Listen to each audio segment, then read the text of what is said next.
Hey, hey, hey! Good to see you.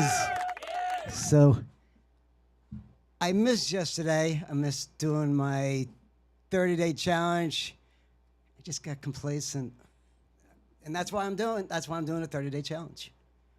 Because if I don't start it, I'll never put this cool room to use. So what I want to talk about today is why am I doing a 30-day challenge? Or why am I live streaming? Why am I interested in live streaming? There's a whole lot involved there. So it started during the pandemic. We had just opened a venue at the Steamtown Mall at the marketplace. And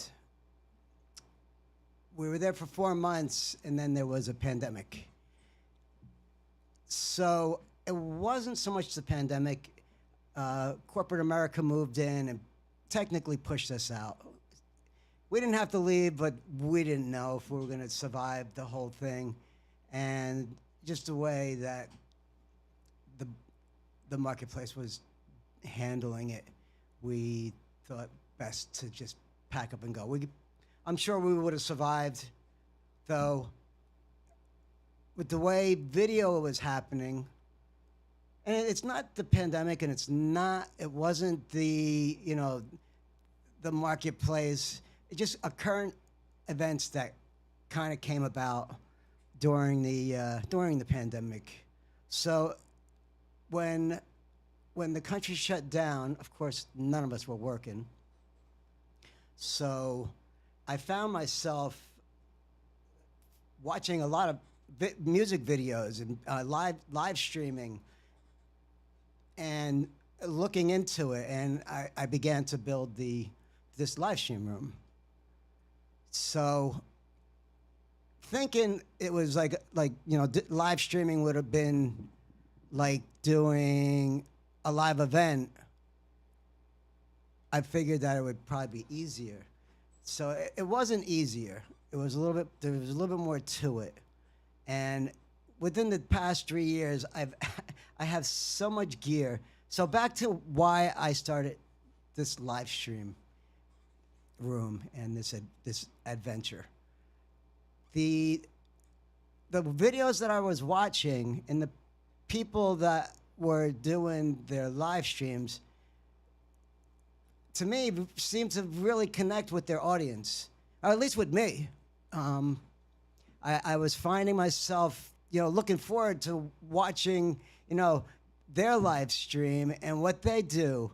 And there's behind me, what I was doing all day today was I'm a total pedal geek. I love playing with sound. I love creating sound. I love, experimenting, changing the pedals around. It's funny how, here, I'll show you behind me. You probably can see it. Yeah, yep. There's my mess. So today I was just messing with delay and distortion. And I have a two-way speaker amplifier. I can run 2 amps at the same time. There's a name for it, but I'm drawing blank. So I would watch this. I was watching this guy today. I mean, I just, I'm intrigued with sound. I just love sound.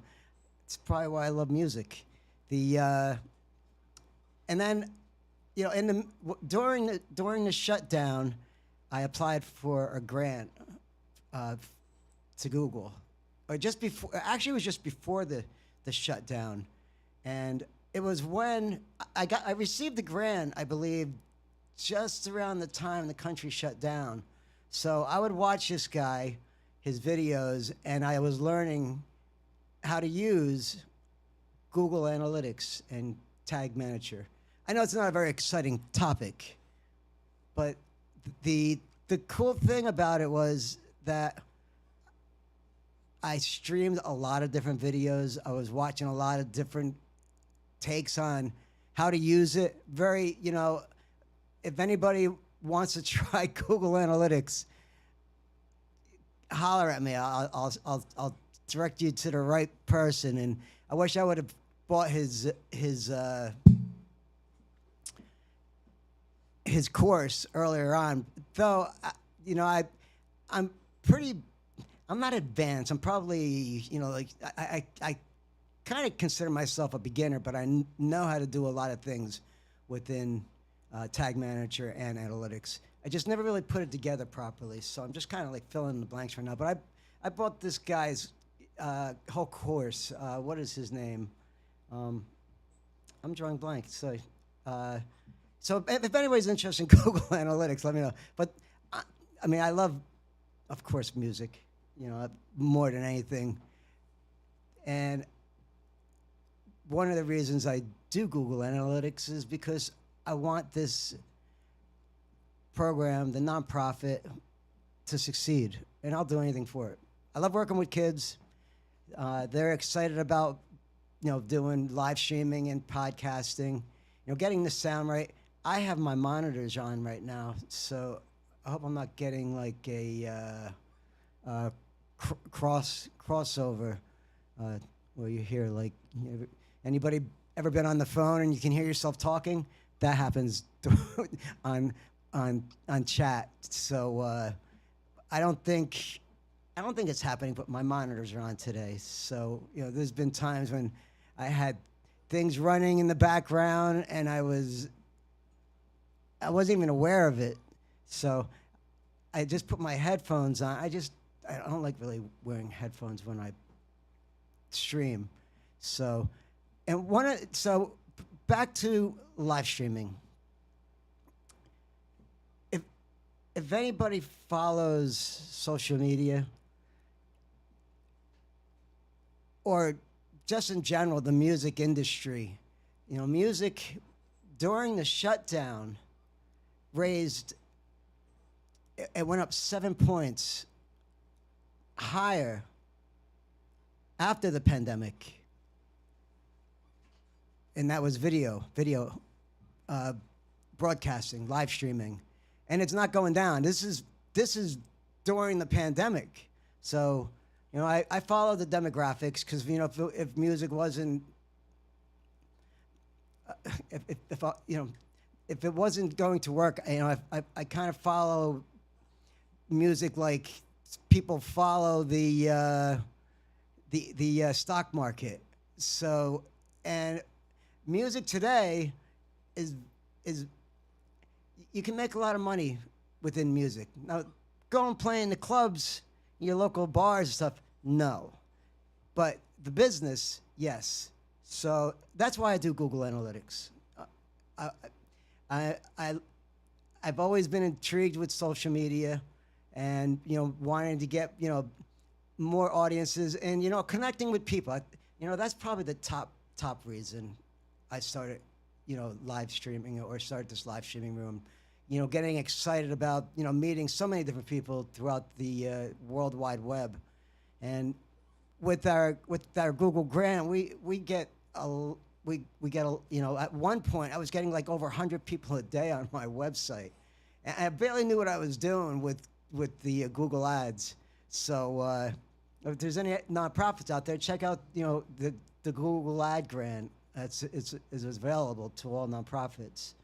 So, and it's very helpful, but with any large donation, and I think Google's got it right, they grant me $10,000 a month to advertise, and they probably don't pay any taxes. So, but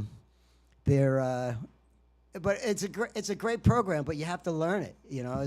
And if you don't do it right, and you don't get at least a 5% of conversions, they will shut you down because they don't want people just, you know, taking their generosity for granted. I guess it's like anything, you know. When people give you something, or they help you out, use their help, take their help. So I'm excited about getting this room running and being able to help people that are trying to do the same thing. Because, you know, doing a live stream music event in a room that's 13 by 13, it's hard to do.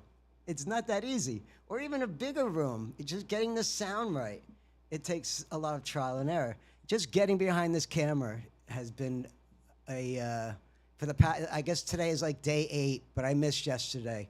I just somewhat exhausted. You know, I work all day long, and if I'm not teaching, I'm working on creating programs and events, and working with our volunteers.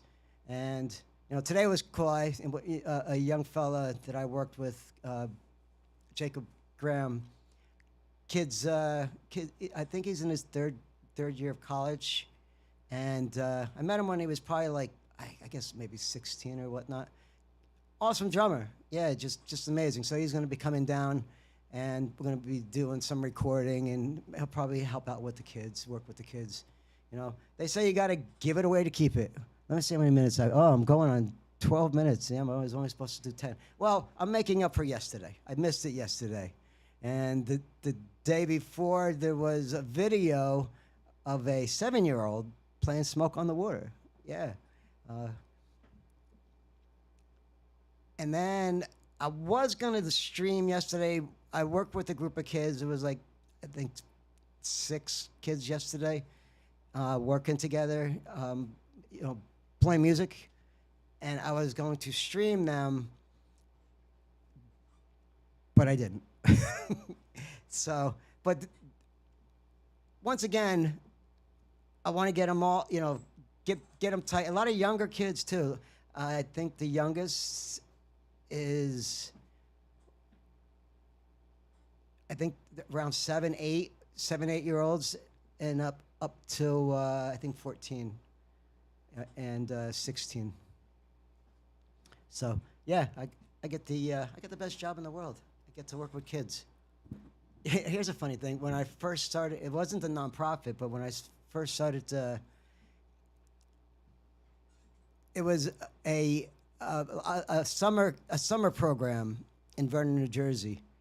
So we started in at the Ricky Farm, and my first year, I was living in a gated community, and I pull up to the gate, and the woman that was the gatekeeper, yeah,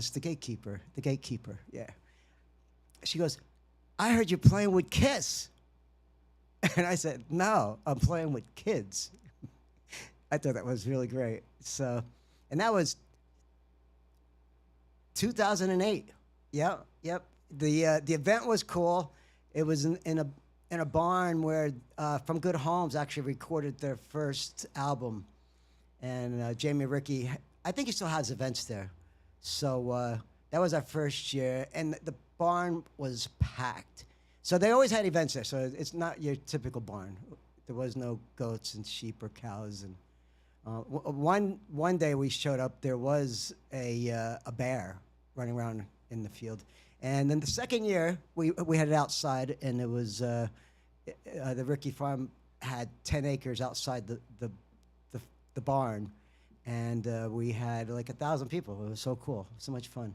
I think there was like, I don't know, 8 bands, and there was a situation where the traffic was backing up for the parking, and I think I was on stage, and the owner was chasing me around the stage, saying, "We have a situation."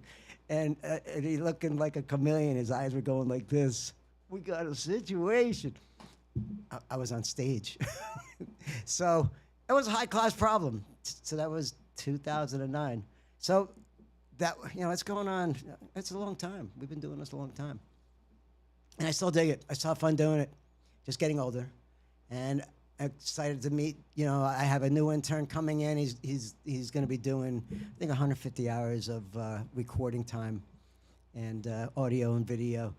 God is good, man. He puts the people in my life exactly when I need them. So the room is ready to go. I have all this gear. I have some really good gear. Putting it all together. So much I can do. I could be doing, right now, it's just a matter of getting behind the camera and doing it, no matter what. So might be boring. Some people might like what I'm talking about. I love music. That's why I'm doing this. I love music. I love to connect with people. I'm looking forward to doing some live streaming across the United States and playing with other people, whether it be online or hook up together and it's create an event somewhere in the middle of the United States. My audience from when we were in the marketplace went from 600 to unlimited via the World Wide Web. There's a lot of good things that it can certainly do, and there's a lot of bad things it can do too. But when you use it correctly, it certainly can, let's say, make the world a better place. So on that, I'll catch you guys tomorrow. Keep rocking. Stay cool, stay frosty.